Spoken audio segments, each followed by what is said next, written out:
একটি রাজনৈতিক দল অতীতের স্বৈরাচারের ভাষায় বিএনপির বিরুদ্ধে মিথ্যাচার করছে এমন দাবি দলটির চেয়ারম্যান তারেক রহমানের। বলেন, যে দল অতীতে স্বৈরাচারের সাথে সংসদে ছিল তারাই এখন নির্বাচনী প্রচারণায় বিএনপির নামে মিথ্যা ছড়াচ্ছে। বিকেলে ময়মনসিংহের ঐতিহাসিক সার্কিট হাউস ময়দানে জনসভায় তিনি এমন মন্তব্য করেন। এ সময় বিএনপি নির্বাচিত হলে ময়মনসিংহের উন্নয়নে বিভিন্ন আশ্বাসও দেন তারেক রহমান। বিস্তারিত জানাচ্ছেন আওলাদ বাবলু।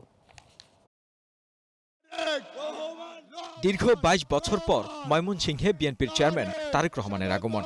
নিরাপত্তার চাদরে মোড়ানো ঐতিহাসিক সার্কিট হাউস ময়দান যেন পরিণত হয় জনসমুদ্রে, আর স্লোগানে মুখর চারপাশ। ঢাকা ময়মনসিংহ মহাসড়ক পেরিয়ে মঙ্গলবার বিকেল ৪টায় সেখানে পৌঁছান তারেক রহমান। চারদিকে উঠছে দলীয় পতাকা, বর্ণিল সাজে সজ্জিত ভক্ত অনুরাগীরা। এরপর নেতাকর্মীদের সাথে হাত মিলিয়ে মঞ্চে ওঠেন বিএনপি প্রধান। জামালপুরের সর্বস্তর জনতার পক্ষ থেকে সংগ্রামী। আর মাত্র কয়েকদিন পরেই দেশের ভাগ্য পরিবর্তনের ভোটের দিন জাতীয় নির্বাচন। তাই তো মঞ্চে উঠেই এলাকার উন্নয়নে বার্তা জানিয়ে তারেক রহমান বলেন, বিএনপি নির্বাচিত হলেই নির্মিত হবে পরিকল্পিত বাংলাদেশ। এই কৃষক কার্ড কেন আমরা দিতে চাচ্ছি? বাংলাদেশের অধিকাংশ মানুষ কৃষির সাথে জড়িত। এই কৃষক যদি ভালো থাকে, কৃষি ভালো থাকলে বাংলাদেশের মানুষ ভালো থাকবে। নির্বাচনী প্রচারণায় কারো বদনাম না করার আহ্বান জানিয়ে তিনি বলেন, একটি রাজনৈতিক দল অতীতের স্বৈরাচারী ভাষায় বিএনপির নামে মিথ্যাচার করছে।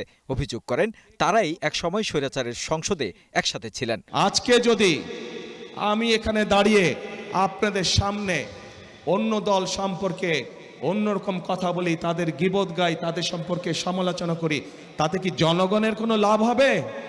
জনগণের কোনো লাভ হবে না।